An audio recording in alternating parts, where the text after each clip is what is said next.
It lays the predicate and the foundation for the development of a weather satellite that will permit man to determine the world's cloud layer and ultimately to control the weather, and he who controls the weather will control the world. My deepest sympathy for all those that are suffering in Turkey and in Syria, and for that matter, all over the world. January 30th, 2023, from voiceofamericanews.com. U.S. issues another warning of possible terrorist attacks in Turkey. February 3rd, 2023, from the Gazette.com, a Pulitzer Prize-winning institution. Turkey says Western states gave it no evidence to back up security threat reports. Now let's cover a few new headline reports that have occurred over the last 7 days. First, this, from the UK Guardian, last Sunday, February 5th. This headline: Turkey's two-faced sultan is no friend of the West. It's time to play hardball. End of headline. From the report, the Turkish president's increasingly hostile stance toward NATO and democratic principles can no longer go unpunished. End quote from the UK Guardian article last Sunday, February 5th. Next, on Monday, February 6th, from CNBC, two massive earthquakes rock Turkey and Syria. From the New York Times, later this week, death toll in Turkey and Syria from earthquakes may reach 25,000. Let's rewind for a moment to an interesting headline and science report from MIT Technology Review. That's the Massachusetts Institute of Technology. Atmosphere above Japan heated rapidly before M9 earthquake. From that MIT report, infrared emissions above the epicenter increased dramatically in the days before the devastating earthquake in Japan, say scientists. Next, word for word from the MIT report, quote, geologists have long puzzled over reports of strange atmospheric phenomenon in the days before big earthquakes, end quote. They just don't know what could possibly create the atmospheric heating infrared emissions directly above the epicenter for days prior to catastrophic earthquakes, including the Japanese earthquake of 2011. They, the scientists, say that before the M9 earthquake in Japan, the total electron content of the ionosphere increased dramatically, directly over the epicenter. Let's rewind a bit further. January 5th, 2010, from the EastAsiaForum.com. This headline: a new start for Japan-China relations. Question: how did the Western Empire controllers feel about these new ties that were beginning to form between Japan and China in 2010? You decide.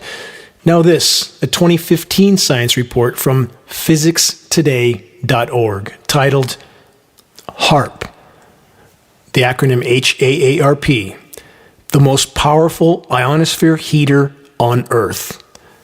Question: do all these pieces fit together? You decide. Are there other parallel examples to the scenarios just outlined? Short answer, yes. Next, from multiple sources, death toll rises as cold grips earthquake-torn Turkey and Syria. From that report, low temperatures in quake-impacted areas will continue to take a toll on the tens of thousands who have been left homeless.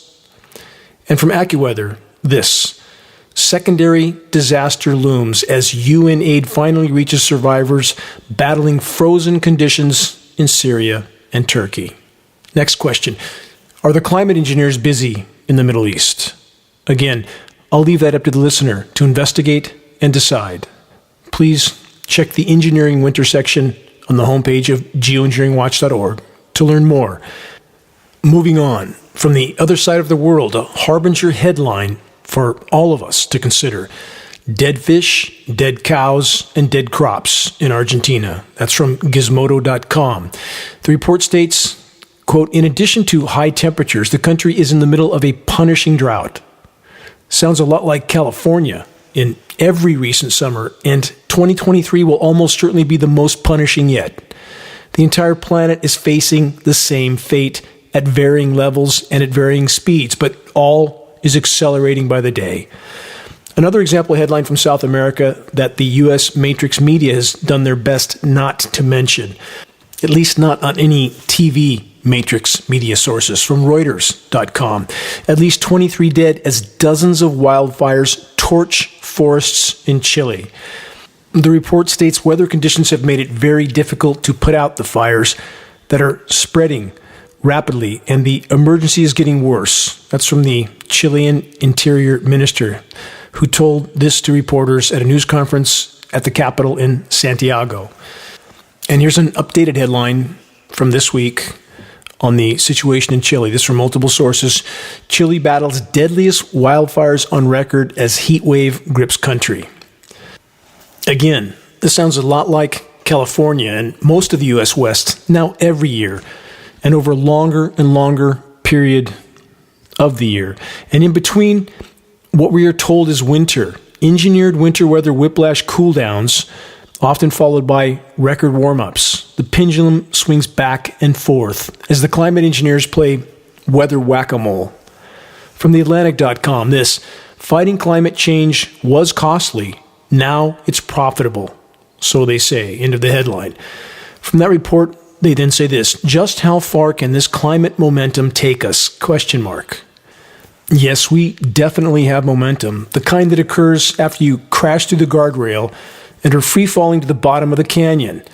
The Atlantic.com article continues, quote, it's a good time to be in the decarbonization business in the United States. The Inflation Reduction Act, with its $374 billion cornucopia of green incentives, subsidies, and grants. Let's translate that. $374 billion in central bank fiat currency helicopter dropped to corporations that are willing to pretend that so-called green energy is real and that it's going to save us all from ourselves, even if we have to force every single child laborer in third world countries to dig up the landscape with their bare hands in search of the last remaining rare earth elements needed for the so-called green energy cars that are all too often charged up with electricity produced in coal, gas, or nuclear facilities. That's how it works. Print endless funds from nothing and keep the wheels of the military-industrial complex turning until the moment of impact, which now draws perilously near. On the same theme from Bloomberg.com, 100,000 green jobs announced since U.S. adopted climate law, study finds, again referring to the Inflation Reduction Act. They say since the Inflation Reduction Act became law, companies have said they'll create jobs in wind and solar energy, EV, i.e. electric vehicle manufacturing, and other, quote, clean energy sectors, according to the group Climate Power. Yes, again, when you print $374 billion from thin air, you can pretend you're creating sustainable so-called green energy jobs in so-called green energy, which it actually isn't. And above it all, climate engineering rages on, blocking the sun, thus radically reducing solar power output and reducing atmospheric convection, which reduces wind, which in turn reduces wind power production. And then there's hydropower losses to consider, big losses, thanks to climate engineering completely derailing the hydrological cycle, i.e. rainfall patterns. And the so-called environmentalists pretend they can't see climate engineering, that it isn't there, above our heads, almost every single day. And does all this mean that I'm a fan of carbon fuels? No, it doesn't mean that. Both are dead-end roads, a fact that should be painfully obvious to anyone that doesn't have their eyes wide shut. For those who rightfully recognize that the past wars over energy and remaining resources were brutal, what's coming will completely eclipse all of it. A Mad Max future is already unfolding. For those that haven't yet realized it, the entire construct of militarized, industrialized, so-called civilization is and always has been a Ponzi scheme, a house of cards that's now perilously close to total collapse. The entire scam was always completely dependent on a functional environment that now isn't. Game over. From insolvent retirement funds to collapsed banking institutions, the party's about to get started. None of it will seem real until it is. Here's more insanity. This one is truly stunning. Researchers want to launch dust from the moon to cool Earth. That new headline of "Make it up as you go idiocy" is from the Washington Post. From newscientist.com, same theme. Huge dust cloud launched from Earth's moon could ease global warming, so they say. Science Daily, again, same theme. Geoengineering to cool Earth. Space dust as Earth's sun shield. End of headline. That report states dust launched from the moon's surface or from a space station positioned between Earth and the sun could reduce enough solar radiation to mitigate the impacts of climate change. They continue, launching lunar dust from the moon could be a cheap and effective way to shade Earth. The so-called scientists behind this report then state, quote, "It's amazing to contemplate how moon dust, which took over 4 billion years to generate, might help slow the rise in Earth's temperature, a problem that took us less than 300 years to produce," end quote. So said Scott Kenyon, co-author of the study from the Center for Astrophysics at Harvard and Smithsonian. The so-called scientists in question then continue with this, quote, "We aren't experts in climate change or rocket science that would be needed to move mass from one place to another, aka from the surface of the moon to Earth orbit." But then he says, "We're just exploring different kinds of dust on a variety of orbits to see how effective this approach might be." So there you have it. Another so-called science report that comes to completely ludicrous conclusions with make-it-up-as-they-go science fiction fantasy. This, quote, "let's cool the Earth with moon dust," end quote, idiocy belongs in the same file with using space mirrors to cool Earth or Brazil-sized balloons to be launched into space in order to block the sun, or covering the North and South Pole regions with reflective blankets. The list goes on and on. All of it from the so-called science community. And in the meantime, pay no attention to the endless parade of geoengineering jet aircraft spewing highly toxic, sun-blocking filth into our skies under the guise of so-called solar radiation management. Welcome to the asylum. This is Dane Wigington with geoengineeringwatch.org. You're listening to the weekly installment of Global Alert News, the end of the world as we know it broadcast. Commercial-free, non-political, and covering the most dire and immediate threats we collectively face. Moving on, more puzzle pieces. So what exactly is in the mix that's being sprayed into our skies? Lab tests have consistently revealed aluminum, strontium, barium, manganese, surfactants, graphene, polymer fibers, and more. And about those polymer fibers, aka microplastics, consider this latest alarm red flag headline from phys.org, sounding the alarm on microplastic pollution. These are ongoing reports, more and more having to admit to the truth, not because they're invested in telling it, but because they can no longer hide it. The report states, more new research has found microplastics in lungs and blood. Other studies have found microplastics in hair samples and fingernail clippings. The report then states, quote, "What we don't yet fully understand is what it's doing to us," end quote. The scientists who authored this report named every imaginable source of polymer pollution except one, the one that they are not allowed to even mention, climate intervention operations. For the record again, as mentioned in my last broadcast, polymer fibers are named as an element in climate engineering patents and by the world's most recognized climate engineers. So when you take your next deep breath while roaming around the great outdoors, try not to think about the invisible small particles you're inhaling with every breath you take. According to recent science studies, as many as 20 million nanoparticles in a single breath, particles that have now been proven to contain PFAS, forever chemicals, found everywhere on planet Earth, including in every single drop of rain, from the North Pole to the South Pole and everywhere in between. And about all that I've just covered, please don't believe me, but do take the time to investigate for yourself. That's the very purpose of this broadcast, to try to inspire actual investigation, to look past the matrix media constant stream of distract deceive, and divide propaganda. Moving on, here's a not-so-pleasant footnote about aluminum and organic oat crops. A globally recognized agricultural institution that is working directly with Geoengineeringwatch.org informed us this week that their testing of organic oat crops have revealed that the aluminum content is actually far higher than some of the essential nutrients in the oats themselves.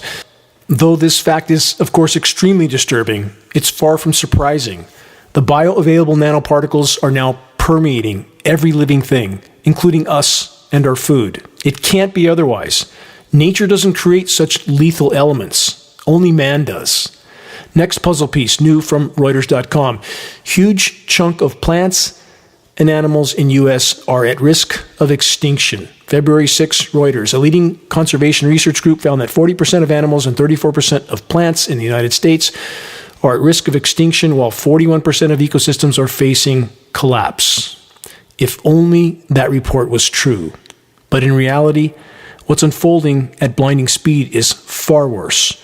200 to 300 species of plants, animals, and insects are being lost to extinction every single day. This is 15,000 times the background rate of extinction, 1.5 million of what would be considered, quote, normal. Translation, everything on planet Earth is now at risk of near-term extinction, including us. Every single day, I'm forced to bear witness to the dying forests of Northern California. It's happening all over the West, indeed all over the world, though some regions aren't as bad as others, at least not yet. The trajectory is, however, clear and undeniable. A quick flashback reminder of this recent UK Guardian report that attempts to sound the alarm on a factor that should be self-evident to every single human being that's capable of conscious thought. If the trees die, we die. Here's the headline. Prevent tree extinctions or face global ecological catastrophe, scientists warn.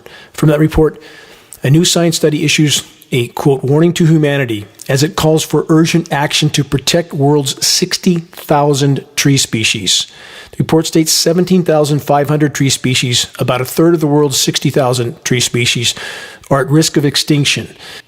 The extinction of a single tree species can significantly alter an ecosystem, causing a domino effect in its ability to function, aka cascading co-extinction. That's the scientific term for this scenario that's not just coming, but well into its advanced stages. Now, today, search this report title, Geoengineering Watch and the Dying of the Trees. Consider that I did this report 7 years ago. Though I've been desperately trying to warn about the dying of the trees for well over 20 years. Why is the so-called science community just beginning to admit to the truth? Because the truth is now so dire, they can no longer hide it. But at least according to Matrix Media, California is doing so much better now that the drought is all but over. And the reservoirs, they tell us, are full. Right? What a colossal lie that narrative is. Here's a recent headline example from the Reading Record Searchlight, a publication that has done their absolute best to aggressively deny climate engineering realities over many years. Here's the headline. Drenched by higher than normal rain, Lake Shasta water level rises 60 feet during January. Sounds like everything's fine and getting better, doesn't it? Here's the real story. Lake Shasta, the largest reservoir in the state of California, is still almost half empty at 58% of capacity this week. Lake Trinity at a whopping 32% of its capacity, less than a third full. The totally sensationalized California rainpocalypse was in so many ways engineered theater, just as Geoengineeringwatch.org said it was. While it unfolded, atmospheric flows of moisture were manipulated into specific regions of the state where the flood images were captured and a few small reservoirs were filled. Meanwhile, the rain on some of the most critically important regions, like the headwaters for Lake Shasta, were average at best, and even then, only for a short window of time. The climate engineers then promptly shut down the rain, just as they have done for the majority of the last 16 years. Since 2007. The constant atmospheric spraying of toxic desiccant particles has sped up the drying of the already dead and dying forest foliage. Every fir tree in western U.S. forests is dying or already dead.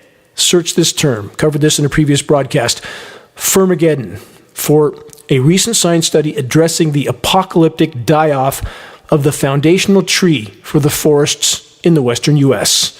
And when the so-called experts try to blame it all on the beetles, ask them to start telling the truth, to look up. Climate engineering is completely disrupting the global hydrological cycle while simultaneously contaminating every single drop of rain, which then kills soil microbial life and root systems, aka dead trees. And let's not forget the ongoing destruction of the ozone layer, which fries foliage with extreme UV radiation. Again, climate engineering, atmospheric spraying, and associated microwave frequency transmissions are core to that equation, the ozone destruction equation. So back to the headline that started me on this rant. Prevent tree extinctions or face global ecological catastrophe, scientists warn.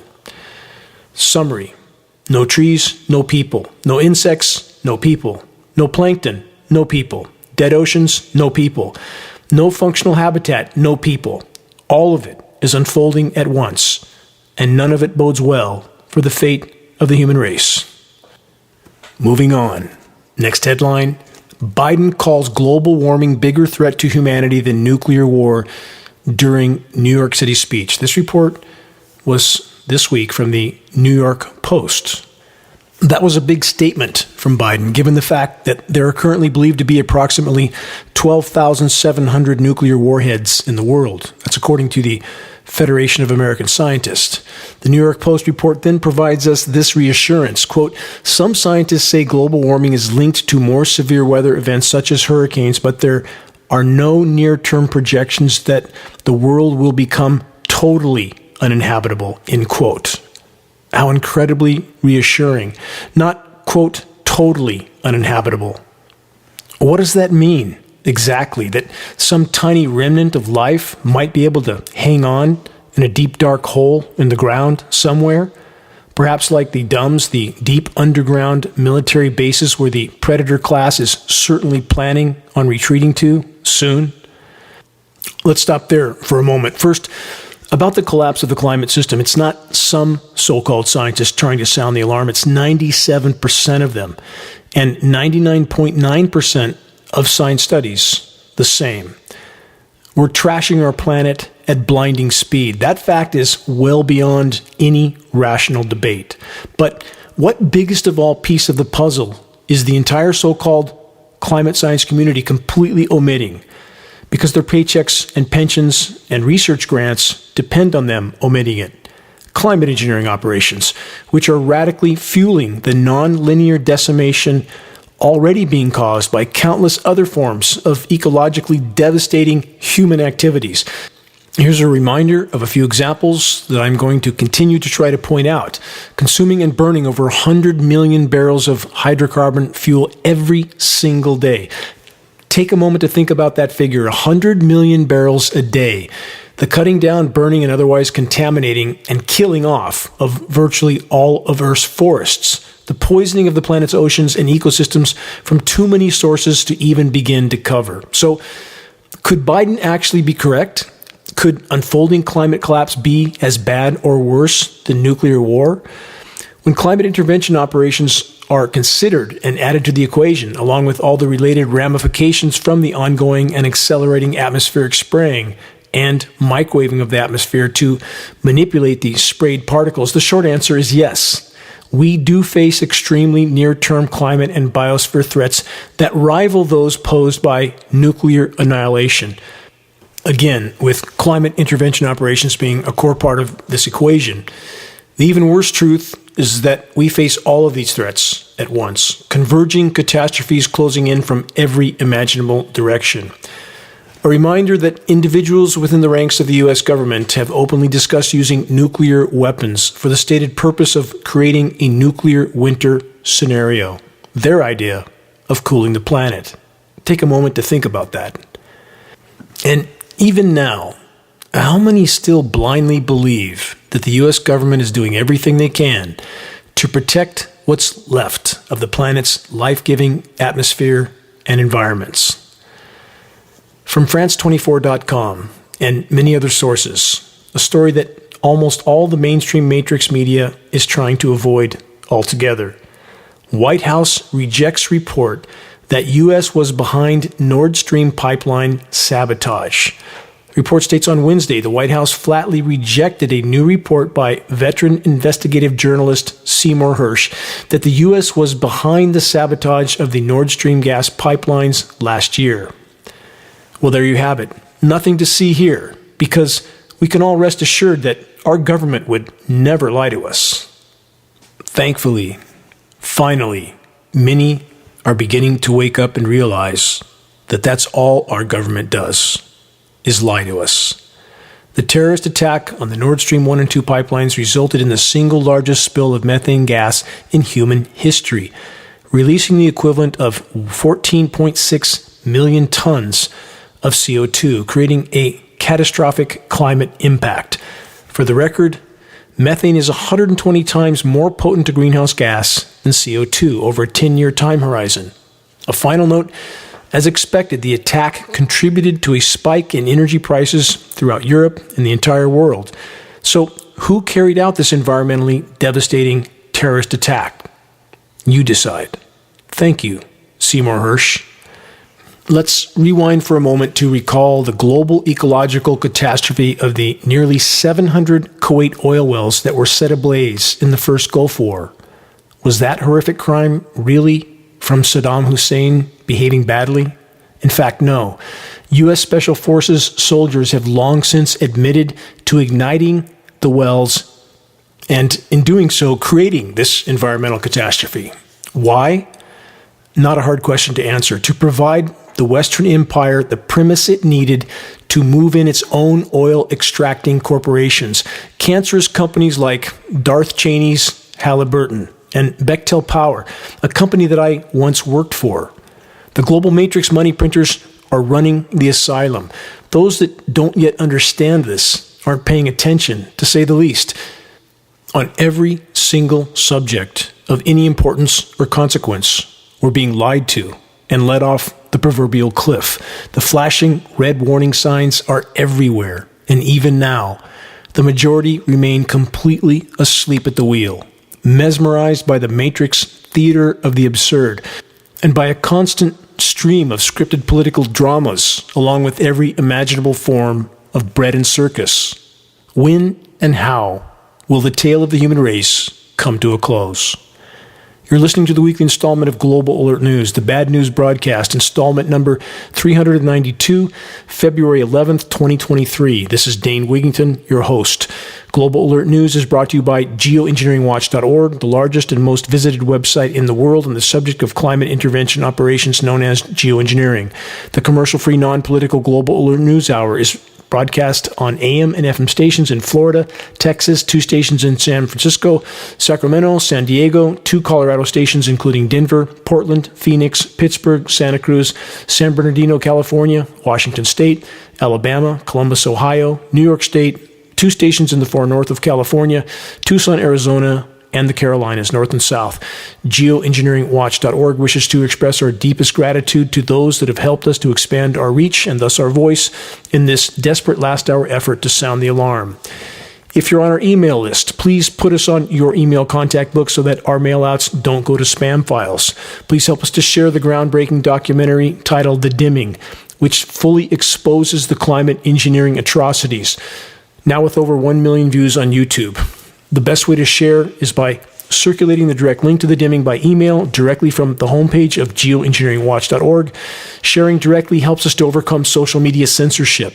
When viewing our YouTube of The Dimming or Global Alert News or any other Geoengineering Watch video on YouTube, please subscribe, share, and comment, all of which helps us to circulate critically important data to a much wider audience. About reaching those that still aren't looking up, Geoengineering Watch awareness-raising materials can be found on our homepage. Our only goal is to provide activists what they need to move this fight forward. There are very high-quality printed materials with shocking images. A picture is worth 1,000 words, as the proverb goes. We now have Geoengineering Watch hoodies to go with our new Geoengineering Watch shirts, both very high-quality 4-color images on both sides. The images of a military jet descending down over the planet and spraying A dimming sun is in the background with this caption, "Stop Climate Engineering, Investigate," and below, geoengineeringwatch.org, so they can find a source for the data. Scannable business cards and bumper stickers, all effective tools to help strike up a conversation on the climate engineering issue. Waking the masses to the climate engineering assault is absolutely imperative. If we can expose it, we can stop it from the inside out. We must awaken all those participating, all those who are being told they're doing something benevolent, which couldn't be further from the truth, and that includes our military brothers and sisters. If you're willing to share a picture of yourself with a Geoengineering Watch t-shirt in some public setting of interest, please send your photo to us so that we can post it as part of our activist compilation, which is now part of our materials page. The images encourage others to make their voices heard in this all-important battle to sound the alarm.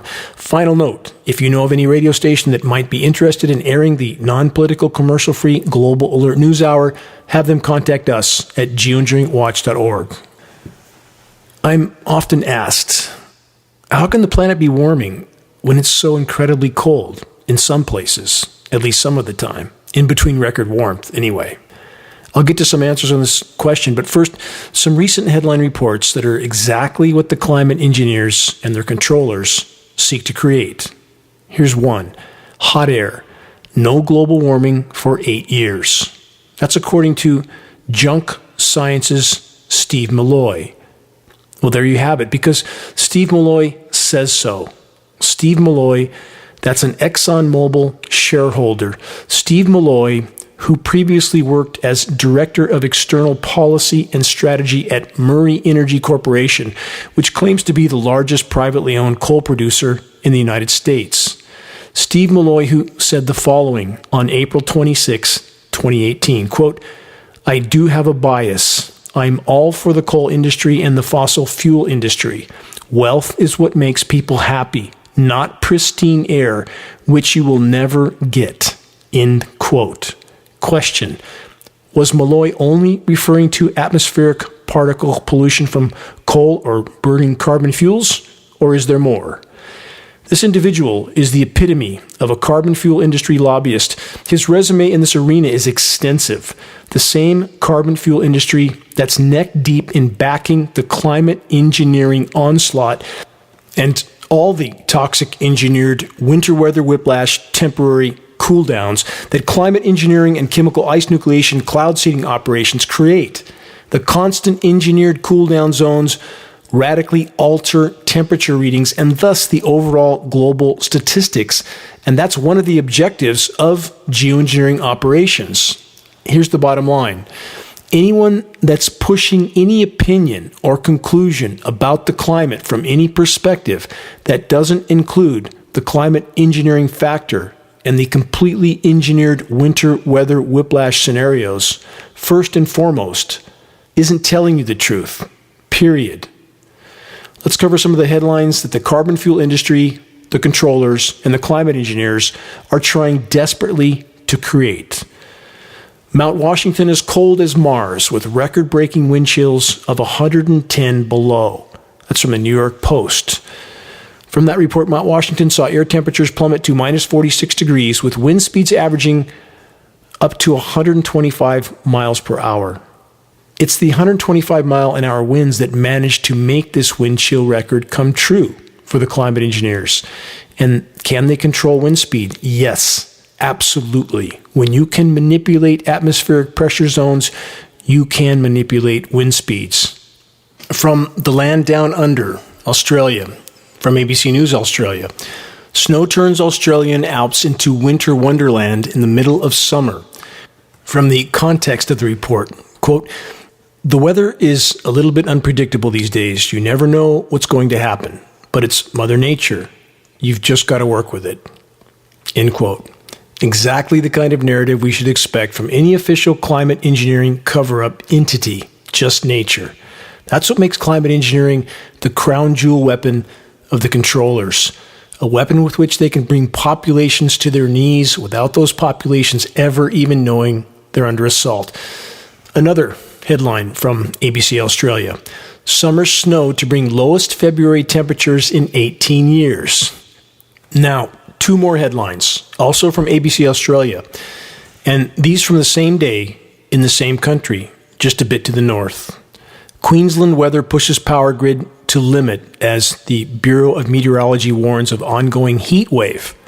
And this, also from ABC Australia, paramedics urge people to stay hydrated, look out for others as Queensland swelters through heat wave conditions. Cold and hot, same country, not far apart. These extremes aren't acts of nature. They're glaring red flags of climate intervention operations. Here's another example of an engineered winter weather headline from this week, different part of the world. Snowstorms shut schools and shops and disrupt traffic in Athens. From that report, heavy snowfall and plummeting temperatures shut schools and shops in the Greek capital. Again, as I stated earlier in this broadcast, it's imperative for those who claim to be in the fight to expose and halt climate engineering to acknowledge the engineered winter weather component of climate engineering. To omit this factor and to pretend that the chemical ice nucleation, cloud seeding, cooldowns are just acts of nature is, of course, harmful to the anti-geoengineering effort. So, with all the freak snowstorms taking place in various parts of the world, the cryosphere, i.e. the polar ice, must be expanding rapidly, right? Not so much. Global sea ice is at all-time record low levels still and plunging further by the day. This is in spite of the fact that statistics on sea ice extent are being falsified to the upside to mask the true severity of meltdown. In fact, as I've stated in previous broadcasts, officially what's considered sea ice in the Arctic is any section of Arctic Ocean that's 15% slush or more. Isn't that still 85% ocean? And that's considered sea ice? Of course, they can lie about any statistic they want, and they are. And about all the freak snowstorms, again, as I hope I've already made clear, welcome to climate engineering, engineered winter weather, and chemical ice nucleation cloud seeding operations.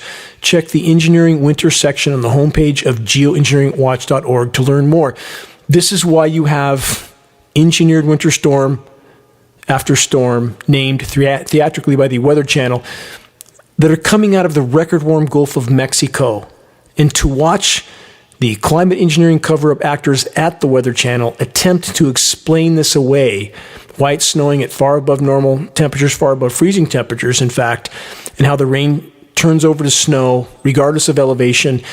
They tell us that there is a warm side to the, quote, winter storm and a cold side. And we have many that are still pretending that these freak, flash, chemically engineered snowstorms are just nature. Couldn't be further from the truth. Here's a last example of an engineered winter headline this week from AccuWeather.com. Snowstorm forecast to bury portions of interior southeast this weekend. Again, with a moisture flow straight out of the record warm Gulf of Mexico.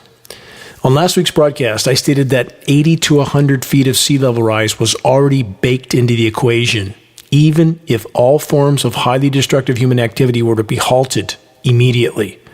And some have asked me if I misspoke or misstated the sea level rise scenario. Short answer, no. I didn't misspeak. I stated exactly what available data indicates.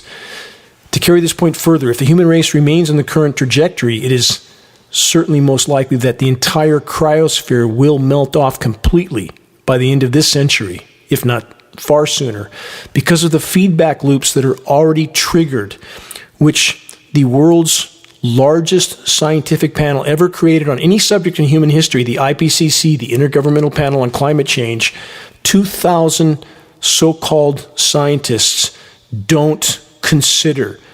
They don't consider methane in the atmosphere. They don't consider any feedback loops, which means everything they say is false and far short of how dire our situation actually is. So if the entire cryosphere melts, when the entire cryosphere melts, again, all the Earth's ice deposits, that would put a total sea level rise somewhere in the range of 70 meters, or about 230 feet. The complete collapse scenario, both with industrialized, militarized civilization and the biosphere as a whole, and the climate, is as non-linear as it could possibly be. For the record, global sea ice extent, again, is at record low levels at both poles, north and south, right now, today, and continuing to plunge. The same is true for sea ice mass or volume, in spite of, and in many ways because of, overall climate intervention operations, including sea surface chemical ice nucleation operations and ocean fertilization operations being carried out by the clinically insane controllers. If you want to see satellite images that reveal sea surface ice nucleation operations, search "What are the climate engineers doing in the Arctic? Astounding images and dead scientists" at geoengineeringwatch.org. From yahoo.com this week, this headline: "It's everywhere. Sea level rises, surprising reach, damaging more than East Coast shoreline."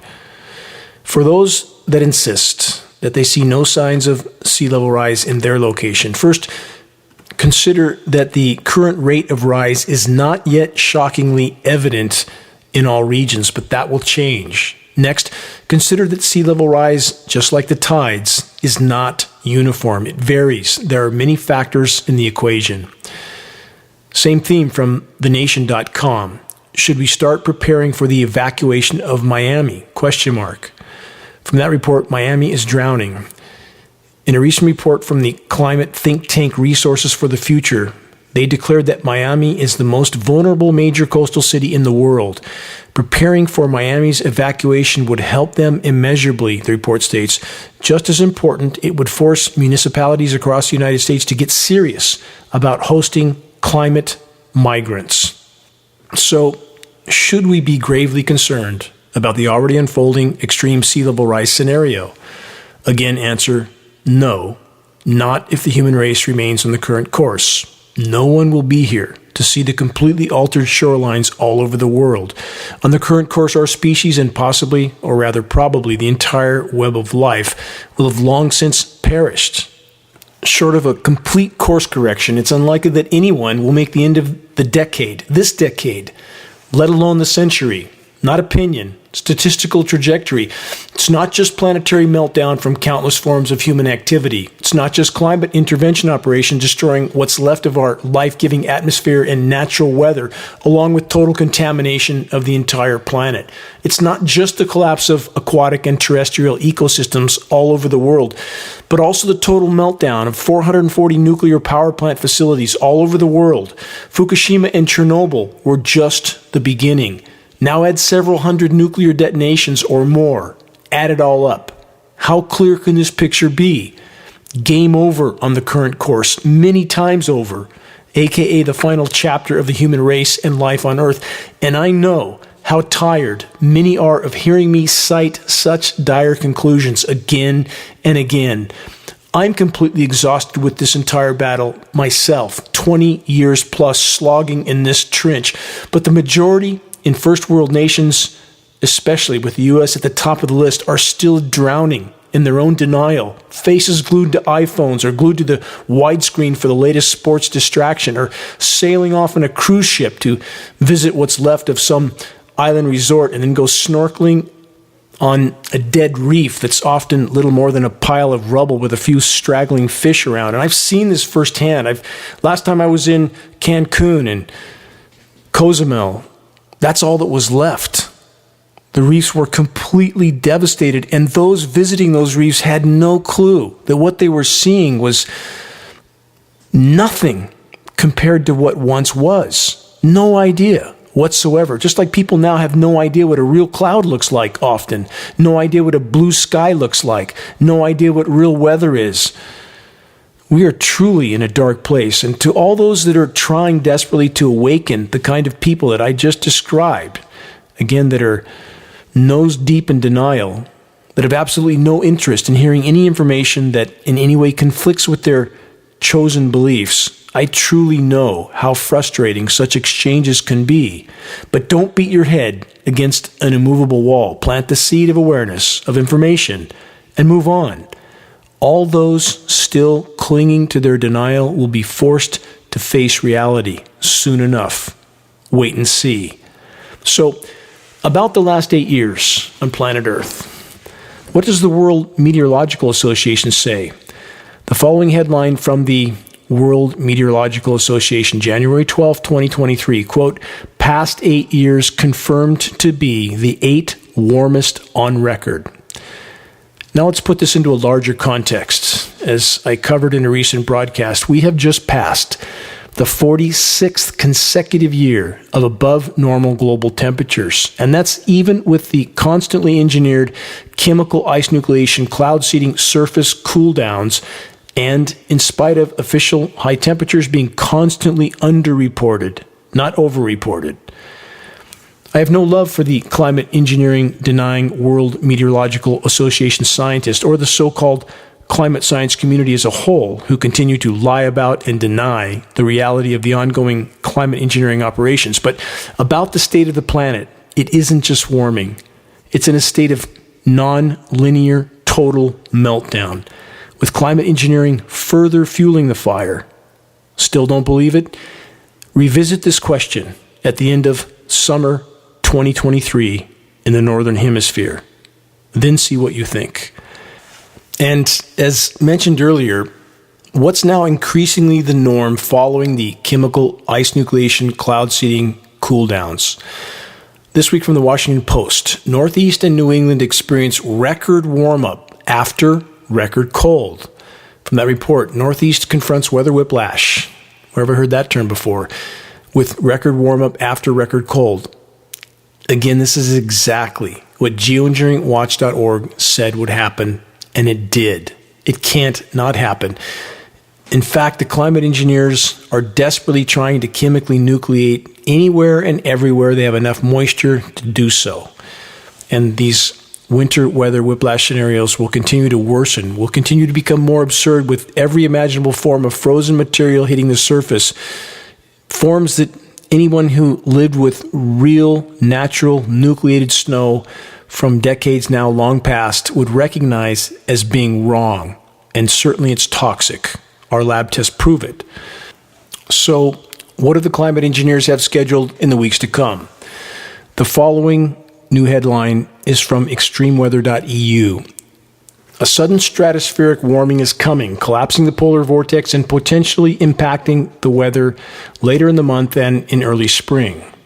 This is yet another form of engineering winter from warmth. Next headline, same theme, numerous sources, sudden stratospheric warming becoming likely could slip us back into winter. The report then states, the warm-up usually sends a cold blob of air eventually into the eastern half of the U.S. and the Great Lakes region. Question, why do the weather makers want desperately to cool down the Great Lakes part of the country? Perhaps to crush headlines like this from Fox News in the Great Lakes region. Strong winds and near-record warmth on Thursday of this week. How warm? The 70s in some locations. And about the Great Lakes ice cover, it's at far below normal levels in spite of the highly sensationalized record surface cold that was recently engineered over that region. Moving to the wider horizon in regard to the planet's melting ice deposits, from earth.org, this, ice melt is causing the Earth's crust to rebound. From that report, recent research has found that the magnitude of ice melt is causing the Earth's crust to move as a result of the weight lost. The Earth's crust is moving both vertically and horizontally as a result.